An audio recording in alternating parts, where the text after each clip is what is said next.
na bakwai gwamnan jihar Lagos Mustapha Tinubu shi ya kirawo shugabannin OPC din nan da sarkin Hausawa da sarkin Inyamurai da 'yan sanda a zo a yi taron sulhu kar a zubar da jini. Kowa ya sa hannu tsakanin 'yan sanda da shugabannin Hausawa da shugabannin Inyamurai. Shugaban OPC ya ce ba zai sanya hannu akan takardar zaman lafiya ba, kuma aka bar shi ya fita yi tafiyarsa gwamnan jihar Lagos. Kuma bincike ya nuna su suke sai wa 'yan OPC din makamai, su suke ba su adduna da bindigogi, su suke fitan sarin ɗinsu da kuɗi don su dukkan ta'addancin da suke yi.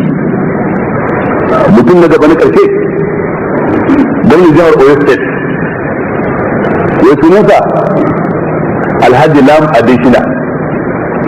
Alhaji Lam Adesina shi ne wanda kwana-kwanan nan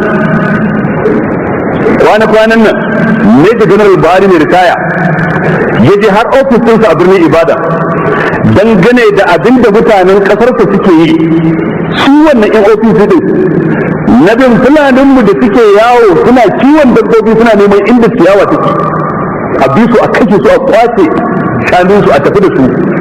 Buhari ya je ya same su don ya sa baki a nan gurin.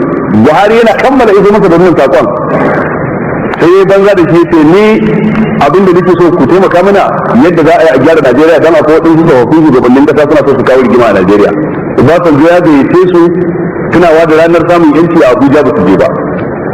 Amsa da ya biya Buhari kenan kwana-kwanan nan Gali na Abba ya kai ziyara a wannan gari saboda wani dan majalisa dan uwansu da ya mutu, ya je ta'aziyya. Da ya je ya aika wa gwamnan cewa zai zo ofis ɗinsa ya kai masa ziyara a matsayinsa na shi shugaban majalisar wakilai ta tarayya. Shi kuma gwamnan jiha ya ce a ce masa ba zan kalle shi ba zan saurare shi ba, ba zan kalle shi ba zan saurare shi ba. Shi wannan Alhaji Lam Adesina gwamnan jihar Oyo shi ne wanda ya daura damarar yaƙi yanzu da cewa ba yanda za a yi tunanin shari'ar musulunci ya je kudancin ƙasar nan in so suna da rai. Kuma abin mamaki wai sunansa Alhaji Lam Adesina wai musulmi ne, wai musulmi ne. Waɗannan bangarori guda bakwai ƴaƴan musu sani ƙanana cewa ko da mu a yanzu ba mu kaddamarwa waɗannan musulmi sarar kashe su ba, mun bayar da wasiya ga ƴaƴanmu duk inda aga waɗannan da zai a kashe su. Ko da mu yanzu ba mu suna sana ba a lokacin mu mun ba da wasiya jinin waɗannan ya halatta.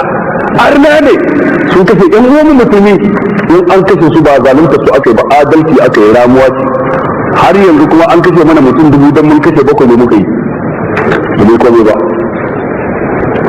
Saboda haka abin da muke kira da gwamnatin tarayya ta yi gaggawar ɗaukar mataki kan dukkan waɗannan da muka ambata, a yi gaggawar ɗaukar mataki, in ba haka ba al'amura na iya rikicewa daga nan zuwa kowane lokaci. Daga ƙarshe ina so in ce da mu